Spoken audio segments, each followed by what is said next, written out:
मेरा ईमान क्या पूछती हो मुन्नी, शिया के साथ शिया, सुन्नी के साथ सुन्नी। अकबर इलाहाबादी ने यह शेर करीब 100 साल पहले लिखा था। लेकिन राजनीति का कैलेंडर बड़ा अजीब होता है। तारीखें बदल जाती हैं, शख्सियत बदल जाते हैं, लेकिन कुछ फैसलों के मायने हमेशा एक से रहते हैं। मैंने इस न्यूज सेगमेंट की शुरुआत इस शेर से क्यों की, इसे आप जब पूरी खबर जानेंगे तो खुद ही समझ लेंगे। दरअसल खबर यह कि भारतीय जनता पार्टी के राष्ट्रीय प्रवक्ता रहे शहजाद पूनावाला ने आज अचानक बीजेपी से इस्तीफा दे दिया, जिसके बाद सियासी गलियारों से लेकर सोशल मीडिया तक में हलचल मच गई। हालांकि उन्होंने अभी तक इसकी आधिकारिक तौर पर घोषणा नहीं की है, लेकिन सूत्रों की माने तो शहजाद पूनावाला ने पार्टी नेतृत्व को अपना इस्तीफा सौंपा है। सूत्रों के मुताबिक उन्होंने इसके लिए निजी कारणों का हवाला दिया है। अब राजनीति में निजी कारण भी अक्सर सार्वजनिक बहस का विषय बन जाते हैं, जो आज भी बने हैं। बहस इसलिए भी हो रही है क्योंकि इस्तीफे से एक दिन पहले कल उन्होंने एक पुराना अपना इंटरव्यू सोशल मीडिया पर शेयर किया था, जिसमें उन्होंने सक्रिय राजनीति से दूर होने की इच्छा जताई थी। और आज इस्तीफे की चर्चा के बीच शहजाद ने अपना सोशल मीडिया प्लेटफॉर्म एक्स के बायो से नेशनल स्पोक्सपर्सन बीजेपी का जो टैग लिखा था उसको हटा दिया। इस पर लोगों का अब ध्यान जाए, इसीलिए उन्होंने खुद ही माई अपडेटेड बायो लिखकर इसको शेयर भी किया, यानी अपनी तरफ ध्यान आकर्षित किया अपने हैंडल की ओर। लेकिन आप गौर से देखेंगे उन्होंने अपने सोशल मीडिया प्रोफाइल पर एक और चीज महत्वपूर्ण लिखी हुई है, life long follower of PM Narendra Modi, मतलब प्रधानमंत्री नरेंद्र मोदी का आजीवन समर्थक। यानी बीजेपी पार्टी छोड़ दी, लेकिन नरेंद्र मोदी को समर्थन उनका बरकरार रहेगा। यहीं से शुरू होता है सियासी गोलमाल का खेल। पीएम मोदी के आजीवन समर्थक और भारतीय जनता पार्टी से इस्तीफा, कितना सुंदर संतुलन दिखाई देता है। अब ऐसा बैलेंस कोई पार्टी प्रवक्ता ही तो बना सकता है। राजनीति में इसे शायद सॉफ्ट एग्जिट कहा जा सकता है। आपको बता दूं, राजनीतिक पार्टी का प्रवक्ता नेता तो होता ही है, कई मायने में वो नेता से भी 2 कदम आगे होता है। उसका काम पार्टी के स्टैंड को हर हाल में सही साबित करना होता है। अगर पार्टी कहे कि दिन है तो वो सूरज लेकर नीचे आ जाएगा, और अगर पार्टी दिन में कहे कि रात है तो वो चांद को गवाह बना के साबित करेगा कि नहीं अभी तो शाम हो रही है। शहजाद पूनावाला की शख्सियत भी ऐसी ही रही है। एक समय कांग्रेस की तरफ से बीजेपी पर ऐसी बरसात करते थे कि टीवी स्टूडियो में छाता खोलना पड़े। फिर बीजेपी में आए तो कांग्रेस पर भी वैसे ही बरसने लगे। सुनिए जरा। राहुल के सिद्धांत और हाथी के दांत खाने के अलग, दिखाने के अलग। केरलम में, कर्नाटका में, उनके ही झारखंड में, उनके और राज्यों में, हिमाचल में, अलग अलग राज्यों में पेपर लीक होते, पेपर आउट होते, वहां पे वो आवाज नहीं उठाते। वहां स्टूडेंट्स एक बहाना है, केवल अपने आप के लिए क्रेडिट जुटाना है और किस प्रकार से अपने राजनीतिक हित को पाना है, ये राहुल गांधी का लक्ष्य है। ये पार्लियामेंट में साबित हो गया। हाथी के दांत और कांग्रेस के सिद्धांत खाने के अलग, दिखाने के अलग। कांग्रेस पार्टी दिल्ली में तो नौटंकी करती है और केसेस विड्रॉल के बारे में चीखती चिल्लाती है, बाकी सब इशू उठाती है, परंतु पार्लियामेंट में चर्चा कैसे भाग रही थी वो हमने सबने देखा है। एक तरफ विपक्ष कहता है कि एनडीए की, मोदी जी की सरकार एंटी माइनॉरिटी है, और दूसरी तरफ किरण रिजिजू जी ने आंकड़े ऐसे प्रस्तुत किए हैं जिससे कि इनका पूरा नैरेटिव ध्वस्त हो गया इस्लामोफोबिया वाला। अगर कोई मेरिट से आगे आता है, परिवार के दम पर नहीं, तो कैसे उनसे घृणा करते, गाली देते। यही प्रियंका वाड्रा की सोच है, यही प्रियंका वाड्रा का अप्रोच है, और इसीलिए उन्होंने परिवारवाद की मानसिकता से ग्रसित होकर कामकोटी जी को भी और मीडिया को भी गालियां दी है। ये तमाम बयान जो आपने सुने शहजाद पूनावाला के, वो तब के जब वो बीजेपी में शामिल हो गए थे। दरअसल सियासी इतिहास गवाह कि इस्तीफे का निजी कारण राजनीति का सबसे बड़ा सार्वजनिक बहाना होता है।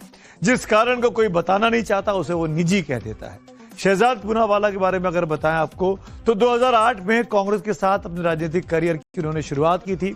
पुणे में national students union of India यानी एनएसयूआई के उपाध्यक्ष बने। ऑल इंडिया कांग्रेस कमेटी की मीडिया सेल की रिसर्च टीम का वो सदस्य बनते हैं, और महाराष्ट्र कांग्रेस में उसके बाद सचिव के तौर पर वो काम करते हैं।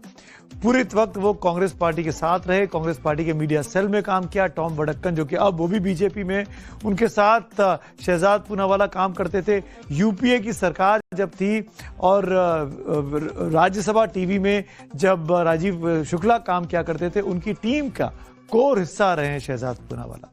साल 2017 में उनके राजनीतिक करियर में एक बड़ा नाटकीय मोड़ आया।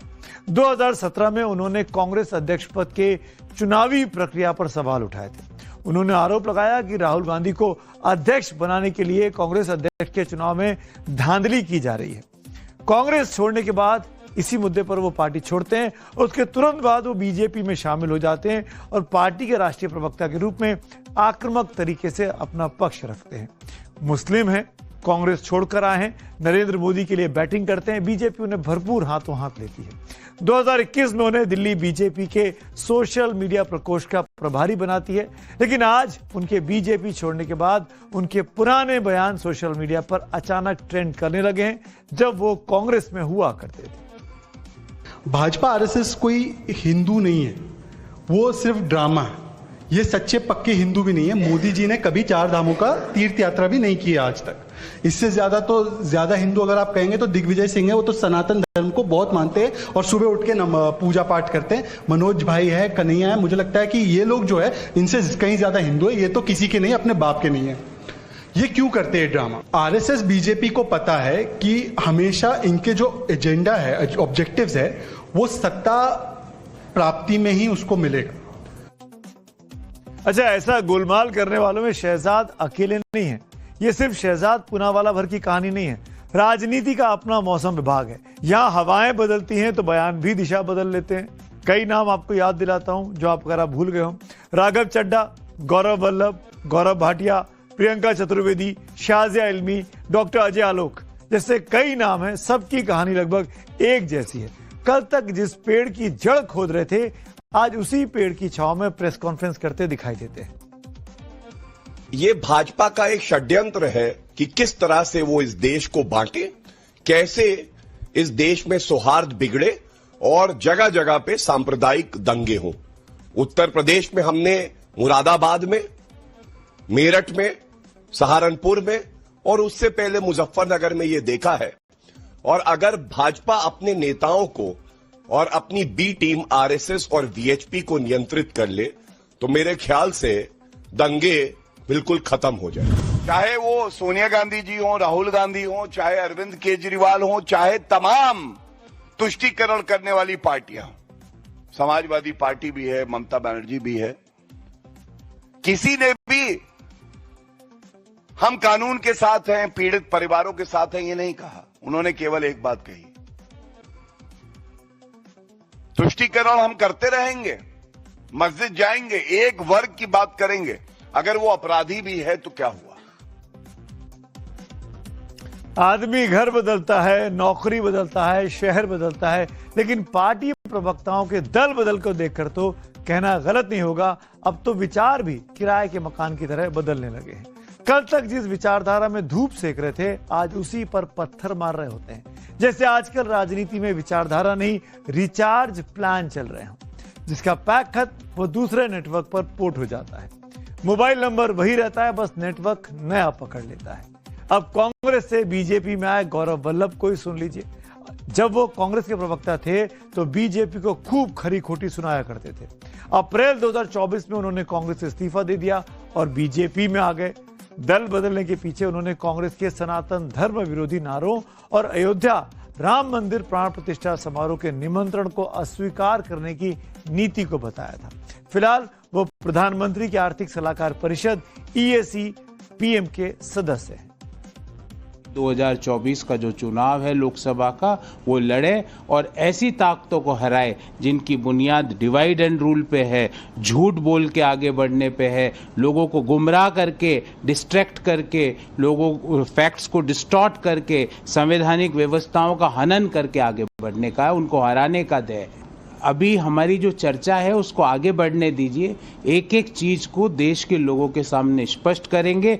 महत्वपूर्ण ये है कि बेरोजगारी की समस्या कैसे हटाई जाए, महंगाई का निदान क्या हो।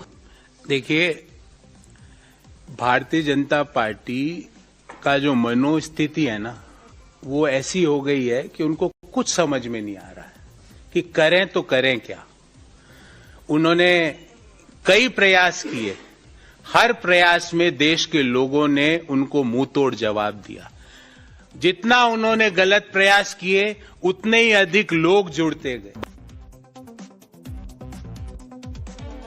प्रवक्ताओं के दल बदल ने सियासत में एक नई शख्सियत इजाद की। उन्हें सर्वदलीय प्रवक्ता नाम दिया जा सकता है।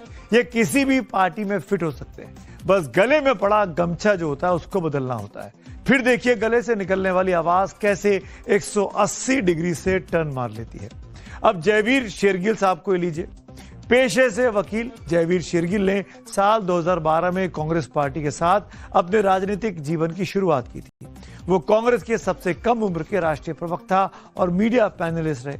अगस्त 2022 में उन्होंने पार्टी की कार्यशैली और चाटुकारिता का आरोप लगाते हुए कांग्रेस से किनारा कर लिया। कांग्रेस छोड़ने के करीब 3 महीने बाद 2 दिसंबर 2022 को उन्होंने औपचारिक रूप से बीजेपी की सदस्यता ग्रहण कर ली। बीजेपी में शामिल होते ही उन्हें राष्ट्रीय प्रवक्ता बना दिया गया। लोकतंत्र और अराजकता में एक अंतर होता है। लोकतंत्र में धरने शांतिपूर्वक होते हैं, मुद्दे पे बात है।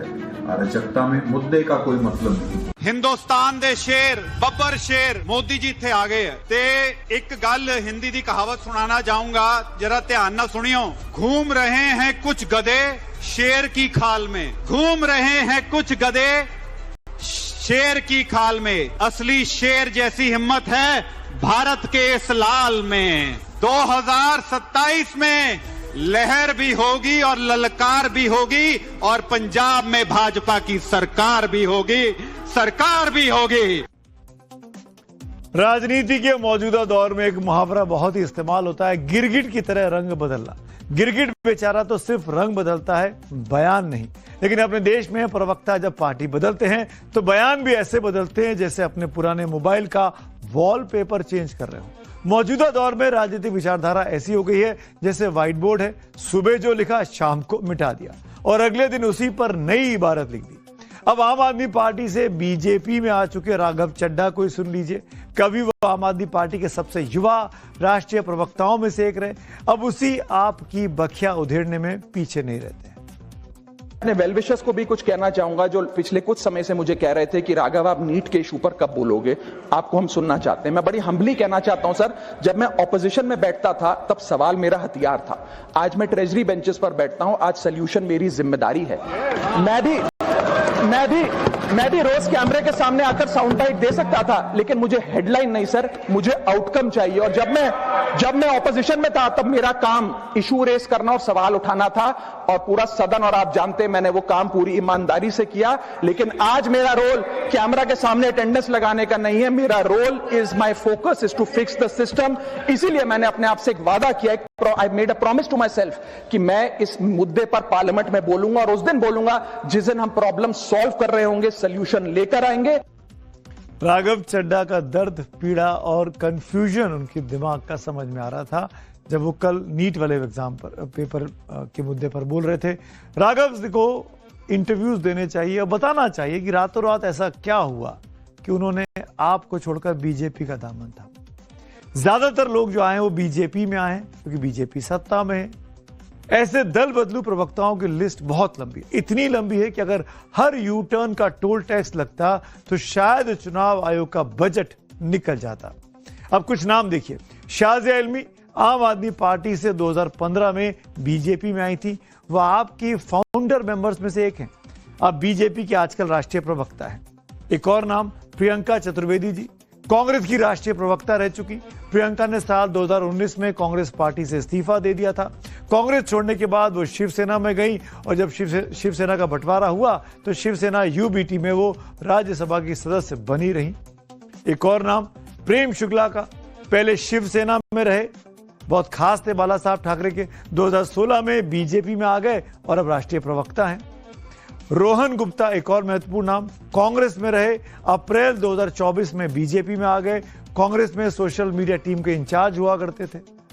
देश में दल बदल कानून सांसदों और विधायकों पर तो लागू होता है, लेकिन पार्टी के प्रवक्ताओं के लिए ऐसा कोई कानून नहीं है। शायद इसीलिए राजनीति में प्रवक्ताओं का यू टर्न बहुत आसानी से हो जाता है। हम किसी के दल बदलने पर फैसला नहीं सुना रहे हैं, हर व्यक्ति स्वतंत्र है, लेकिन इतनी गुजारिश जरूर है किसी भी पार्टी के प्रवक्ता से, जब अगली बार टीवी पर आकर कहिए मैं हमेशा से यही मानता आया हूं, तो बोलने से पहले ये जरूर सोचेगा कि लोकतंत्र में विपक्ष भूल सकता है, समर्थक भूल सकते हैं, लेकिन कैमरा और अब तो इंटरनेट कभी कुछ नहीं भूलता। और मौजूदा दौर की राजनीतिक जनता भी अब पहले जैसी नहीं रही है। वो ताली भी बजाती है और मौका आने पर पुराना वीडियो भी वायरल कर देती है। हिंदी के मशहूर लेखक और व्यंग्यकार हरिशंकर प्रसाई जी लिख गए हैं, इस देश में नैतिकता का कोई स्थायी पता नहीं। इस देश में नैतिकता का कोई स्थायी पता नहीं। पता बदलते बदलते लोग खुद को भी भूल जाते हैं। आज प्रवक्ता वही कर रहे हैं। वो सिद्धांतों की बात करते हैं, लेकिन आखिर में उनके सिद्धांत भी उनके साथ दल बदल कर लेते हैं।